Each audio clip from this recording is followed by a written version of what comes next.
Replacing brake lines used to mean a lot of guesswork and sloppy bends that never quite fit like the original.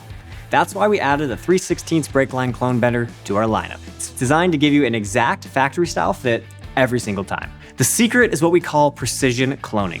Instead of eyeballing your angles, you remove the original line and use it as a template.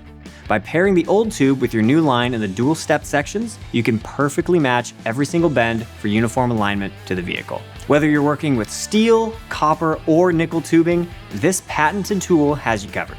It features 5 different bending diameters ranging from 1 inch up to 3 1/8, with dual steps for each one to ensure that your line stays perfectly parallel during the bend.